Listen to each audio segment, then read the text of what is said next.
নমস্কার। আজ ছিল 30শে ডিসেম্বর। বছরের প্রায় শেষ সময়ে এসে দাঁড়িয়ে আছি। নতুন বছর শুরু করার আগে আমরা গিয়েছিলাম জয়রামবাটি কামারপুকুর। অনেক দিনের ইচ্ছে ছিল এই জায়গাটায় যাওয়ার, তার কারণ মা শারদা আর রামকৃষ্ণদেবের অনেক গল্প শুনেছি, তা নিজের চোখে না দেখলে বিশ্বাস করা যায় না। গেল মারা সামনে, এখানে ছবি তোলা বন্ধ ছিল, তাও কিছু কিছু ক্লিপ আমি তুলে এনেছি, সেগুলো আপনাদের সাথে শেয়ার করছি, দেখতে থাকুন।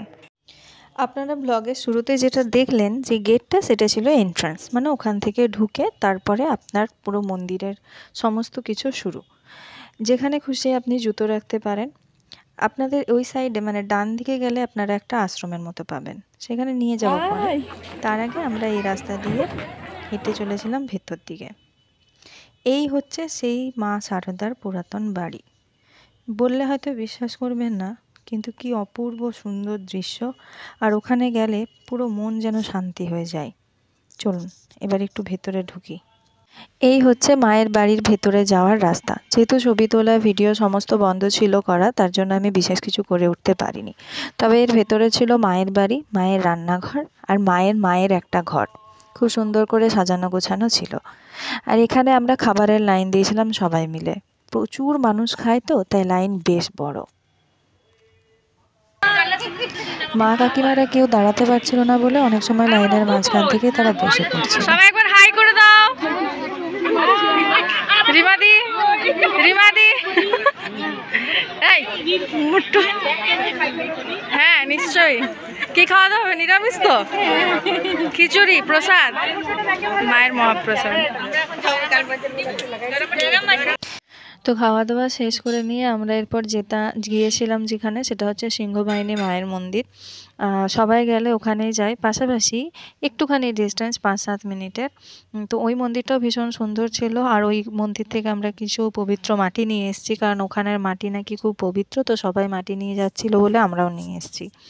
তো এখান থেকে আমরা বেরিয়ে যাচ্ছি। এরপর বেরিয়ে সিংহবাহিনী মায়ের মন্দির হয়ে আমরা এখানে দাঁড়িয়েছিলাম আমাদের গাড়ির উদ্দেশ্যে, কারণ সেদিন প্রচণ্ড ভিড় ছিল, তো গাড়ির পার্কিং হয়েছিল বেশ দূরে।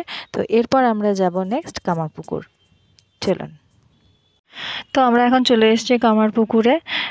এটা হচ্ছে ডান দিকে রামকৃষ্ণ মিশন আশ্রম, যেটা মানে এর ভেতরেই ছিল শ্রী শ্রী রামকৃষ্ণের সমস্ত জন্মস্থানের জায়গা বা তার হাতে লাগানো গাছ আরও সব কিছু, সেগুলো দেখাবো। কিন্তু এই দিকে বাঁ দিকে যে রাস্তাটা এখন আমরা যাচ্ছি, সেটা হচ্ছে মা শারদা ঘাট, মানে পুকুরের রাস্তা। তো এখানে জল নাকি খুব শুদ্ধ, সবাই মাথাতে নিচ্ছিল, টাকা পয়সা দিচ্ছিল। তো এখানে মহিলাদের জন্য ব্যবহার করার ঘাট আছে। তো পুকুরটা বেশ ভালো, পরিষ্কার পরিচ্ছন্ন। আর যে কথাটা না বললেই নয়, সেটা হচ্ছে এই ফুচকা। বিশ্বাস করুন, ফুচকা অনেক জায়গা থেকে খেয়েছি, কিন্তু এই নিরামিষ ফুচকা অসাধারণ, মানে অসম্ভব সুন্দর টেস্ট। আর সবথেকে বড় কথা হচ্ছে এত সুন্দর পরিষ্কার করে রাখা ছিল সমস্ত কিছু ঢাকা দিয়ে, মানে পুরো হাইজিন মেনটেন করে আর কি। ভীষণ ভালো লেগেছিল। আর আমরা সবাই এখানে ওয়েট করছিলাম, কারণ 3:30টার সময় গেট খোলে, আর আমরা টাইমের আগেই পৌঁছে গিয়েছিলাম। তো টাইমের পরে গেলে আপনি ভেতরে সমস্ত কিছু দেখতে পাবেন। তো এখানেও সেম রুলস ছিল, ছবি তোলা ভিডিও সব কিছু বন্ধ, লুকিয়ে যেটুকু করা গেছে। জানি আইন বিরুদ্ধ কাজ করেছি, তাই সবাইকে না বললেও চলবে। তো এই হচ্ছে আশ্রমে ঢোকার রাস্তা, গেট খুলে দিয়েছে, কারণ 3:30 বেজে পেরিয়ে গেছে। তো এরপর আমরা ভেতরে যাব। এখানেও জুতো খুলে ঢুকতে হবে, তাই আমরা জুতো এক সাইডে খুলেই ভেতরে ঢুকছি। যে জিনিস দেখতে মানুষ এখানে ভিড় করছিল, সেটা হচ্ছে শ্রী শ্রী রামকৃষ্ণ ঠাকুরের হাতে লাগানো এই আম গাছ।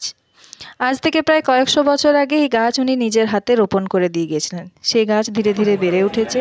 আজও নাকি এই গাছে ফুল হয়, ফল হয়, গাছের শাখা প্রশাখা ডালের বৃদ্ধি ঘটেছে। সত্যি কথা বলছি, ভাবতেই অবাক লাগে যে গাছ ঠাকুর নিজের হাতে লাগিয়ে দিয়ে গেছেন, সেই গাছের স্পর্শ আমরা আজ পাই। আর এই হচ্ছে সেই পুকুর ঘাট, যেখানে শ্রী রামকৃষ্ণ ঠাকুর নিজের স্নান করতেন কিংবা তার বাড়ির সমস্ত কাজ হতো। তো ওই জয়রামবাটি কামারপুকুর থেকে ফেরার পথে আমরা ঢুকেছিলাম বনলতা। বনলতা বাঁকুড়ার খুব বিখ্যাত একটা জায়গা। জয়পুরের বনলতা রিসর্ট বিখ্যাত। শীতকালে মানুষের ঢল নেমে আসে এখানে। অপূর্ব সুন্দর চারিদিকে সাজানো ফুল গাছের বাগান, আর কি নেই এখানে। সবথেকে যেটা ভালো লাগলো সেটা হচ্ছে এখানে মহিলারা স্বনির্ভর, মানে মহিলারা বেশিরভাগ কাজ করছে। শীতকালে ফুলের বাগান, পিকনিক কিংবা পুকুর ঘাট বা থাকার জায়গা যদি এক কথাতে পাওয়া যায়, তাহলে সেটা হচ্ছে এই বনলতা। নানান জায়গা থেকে ট্যুরিস্ট এখানে আসে, দেখলাম। বেশ অন্যান্য শহর থেকেও এখানে ঘোরার ইচ্ছে রয়েছে মানুষের। প্রচুর মানুষ আসছে, আনাগোনা করছে। খাবার দাওয়া সমস্ত কিছুই ভালো শুনেছি, যদিও আমরা এখানে খাওয়া দাওয়া করিনি, কারণ আমাদের হাতে বিশেষ সময় ছিল না, তাই একটুখানি ঢুকেই আমরা বেরিয়ে গিয়েছিলাম। আমি খুব ভালো ঘুরেছি।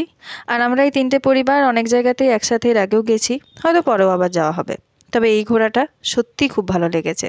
সবাই ভালো থাকবেন, সুস্থ থাকবেন। ভিডিওটা ভালো লাগলে অবশ্যই ভুলবেন না একটা লাইক, শেয়ার আর সাবস্ক্রাইব করতে। ধন্যবাদ।